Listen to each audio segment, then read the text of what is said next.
Welcome to the Chronic Pain Call-In Show. Brought to you live Sunday evenings, 5 p.m. Pacific Time. I'm your host, Joseph of Borg. You can call in live 725-333-4140. Welcome to the Chronic Pain Call-In Show. Got the mic going right away this week. Yay! I am just checking in with you guys to see. I'm doing good, Stacy. Thanks. I am calling in to see, or I am coming on to see. Sorry, I was having some tech issues just before I got going. Who has had their medical care affected by the virus, or the cerveza bug, as I like to call it? Hey, Shannon. I'm just curious to know how many people have had issues with getting in to see the doctors and such. I know I had a nuclear stress test scheduled with my cardiologist that had to be delayed. They gave me the option to have it done May 28th. I'm moving out of state on the 29th, so I decided I'll try and pick up things where they left off, so to speak, with my healthcare when I get back to a new PCP and all that. But I'm wondering who out there has also had issues with their healthcare. Maybe getting. I did have for my annual wellness check, I did go through a online phone virtual appointment, which worked out fine. We were just rewriting some scripts and discussing some stuff and adjusted my meds a little bit, but that was all really needed to go on.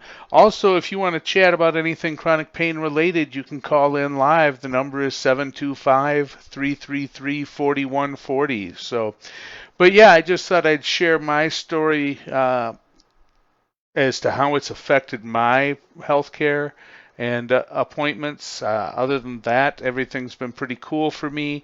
So I'm just wondering, how's it going for you? Anybody had their pain management appointments interrupted? I know a couple people who have pain pumps, and they had problems getting in to get fills, and I got to be quite honest, that's one of the primary reasons I went electric for my pain management with a spinal cord stimulator, because at the end of pain management, you kind of come to a fork in the road where it's either chronic spinal cord stimulator or a pain pump. My pain had never responded very well to opiate-based medications, so I really didn't want the pump. Plus, I didn't want to have it refilled, and quite frankly, I'm glad for that. I've had it about 6 years, and it's been working great. So, other than that, just coming on to see how everybody's doing, see how you're coping, what's going on.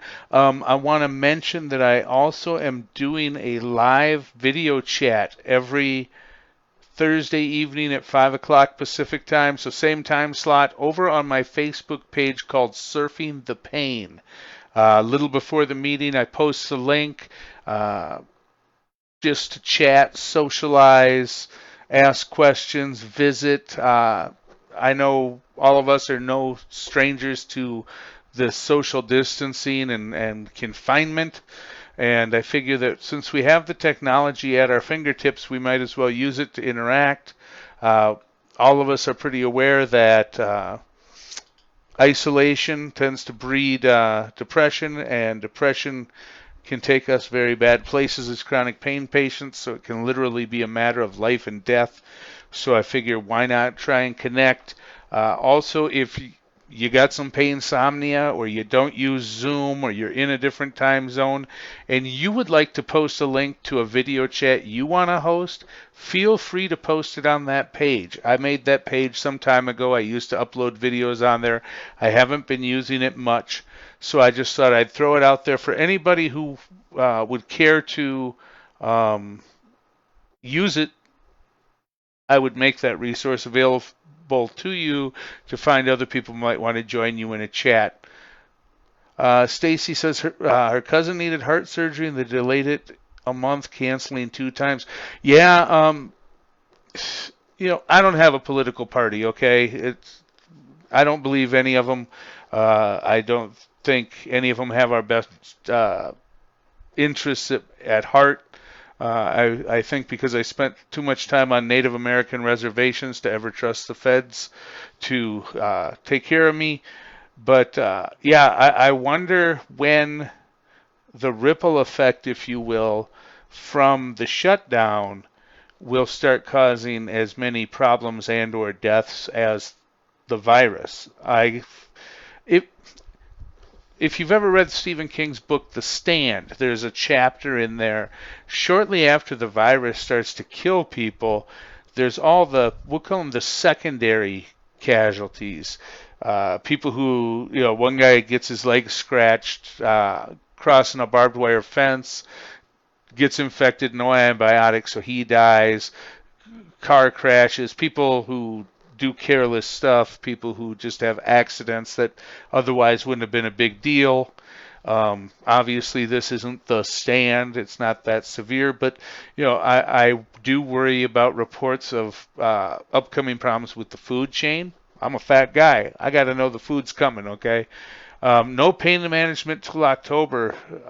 Yeah, I hope it works out well for you, Stacy. I hope everything stays in balance for you until then. Yeah, I'm really worried. I'm moving across country to Iowa at the end of this month. Wow, it feels weird. It's getting really real now that it's within a month.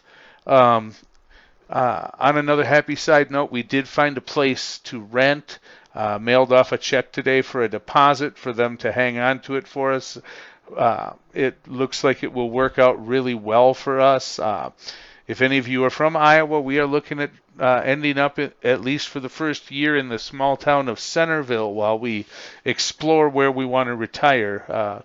Moving back to the Midwest from Vegas because we want to be closer to our adult children who are in their 30s and they live in the Minneapolis area. I don't want to brave the Minnesota winters, so we basically got as far south as we could and still stay within about a 5 or 6 hour drive because I don't know about any of you, but for vibration is a killer for me. So riding on an airplane is absolutely terrible. I told my daughter the last time we visited Minnesota that I would quite frankly rather be kicked in the nuts than get on another airplane. So that kind of blew the idea of us flying back and forth at our whim to go visit. So I kind of talked my wife into it, and yeah, I'm not looking forward to the colder weather, but to be honest, when the monsoons go up the west coast, only being 4 hours from the coast, it affects my pain because of the barometric pressure. So I don't think that storm systems are going to be any worse than monsoons that go on for days. It's funny because here in Vegas, even if it just gets cloudy, it can be I can be having a bad pain day because we're in a bowl of mountains in the middle of the desert, which is why we moved here. And it takes such a change in the weather to even give us clouds that it really it can really jack me up. And if we actually get rain, forget about it, as they say. So what else is going on with you guys? How are you guys managing your pain? Who's having some success? Who's having some failures? Yeah, I mean, Bob, I'm with you. We need food. Food shortages can turn ugly in a hurry. I've heard it stated many, many times that the average, especially Americans, as spoiled as we are, let's be honest, if you're among the worst off in the U.S., you're way ahead of the planet. We're 9 meals away from chaos. Let people go hungry for 3 days, and you'll see some stuff. I've got a friend that works in a gun shop. Again, not getting political on this, but he says a lot of people are coming in and buying guns because they're worried about what might happen down the line. Who they've openly told him, "Hey, I was always against guns or whatever," but now suddenly they see why might you need a gun or why might you need multiple rounds, and that it might not just be for hunting. And that's another that's a whole different conversation. Shannon, she's been struggling, two adult children.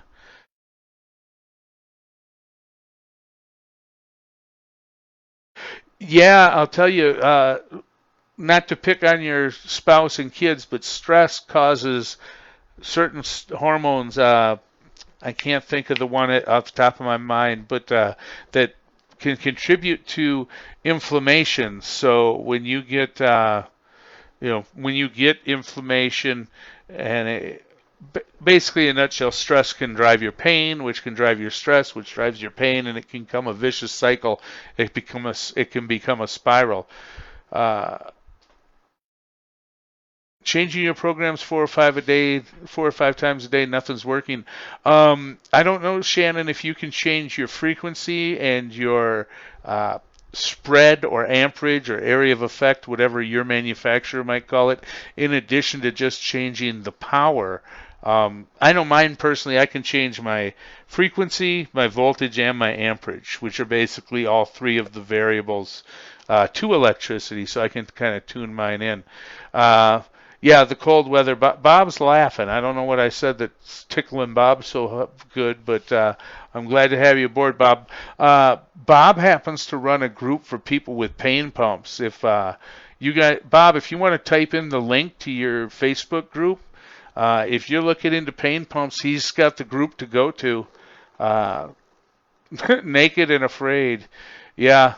No, it, it's uncertain times, and here in America, we've been very spoiled for a very long time.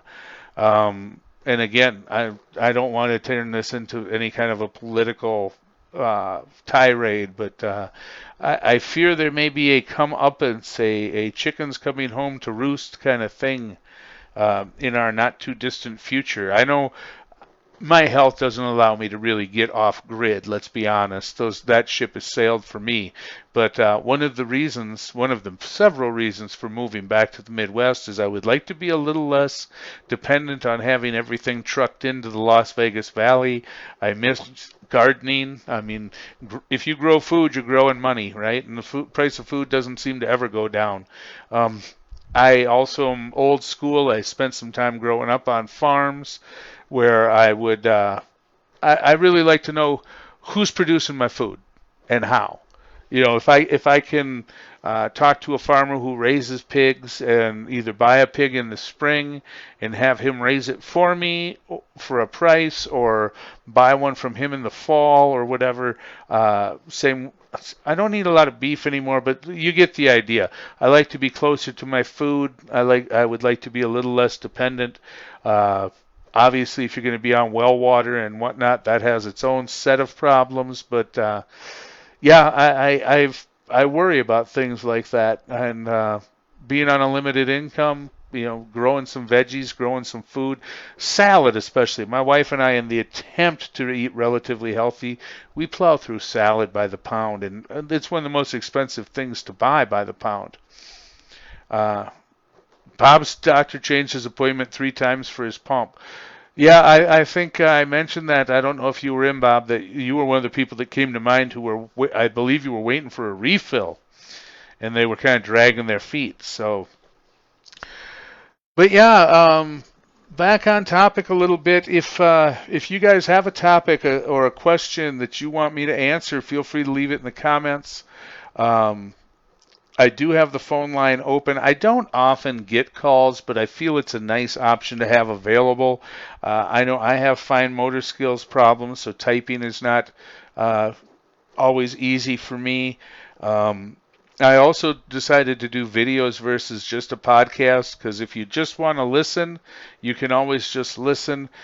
Sometimes when my pain level is high, I I also need some visual stimulation to help me focus. Um, and sometimes I can't focus on text, so I figured that rather than just doing a blog and writing, apart from my challenges typing, and I'm punctuationally impaired, we'll just say if you need somebody to calculate the area under a curve, I'm your guy. If you need somebody to proofread your resume, if I do it, you're not getting the job. So just, that's just the way it is. So, but yeah, I try to come to you. If you're new here, I try to come on every week, visit, say hello, take questions, try and encourage people to network with other people in the chronic pain community. I do believe one of the biggest enemies to us chronic pain patients is isolation and depression. I guess that's actually two things, but they go hand in hand. So I always try and get out here Sunday nights and interact with you guys, give you a place to vent, to talk, to seek answers. Chronic pain is a lot like any other life experience. Until it happens to you, you don't really understand. Yeah, we had some crazy times on the farm, Shannon. I remember having milk fights, and they had a cat that if you squirted the milk right off the cow's teat at the cat, he'd catch it in his mouth. And I remember as a kid, that amazed me, in the fact that the cows knew which stall was theirs, and they'd go right into their stalls. Yeah, and like picking stuff right off the plants in the trees. I have pleasant memories of it. Not that I don't believe it's work, but yeah, I really want to encourage people to reach out, network, spread the word about what I'm trying to do here to other people who might have chronic pain. Again, if you want to do a live chat, a live video chat, slide over. The link is in the comments or description, whatever you want to call it, for my page, Surfing the Pain. Make a post. There's quite a few members and followers on there. If you're having some painsomnia, especially in those danger hours between like 2 and 5 a.m. when it's real easy to be isolated, the rest of the world's asleep. That's when I find I hit my low points. Jump on there. Find somebody to talk to understands, because like I was saying, unless you've been through it, you don't understand. It's like the birth of a child or getting married or the death of a parent. Until it happens to you, you really don't appreciate it. And I always try and cut people a little slack and treat them with a grain of salt, because healthy people often will be dismissive. They don't understand. And to be honest, I don't think they really want to understand, because let's face it, if they admit it can happen to you, it could happen to them.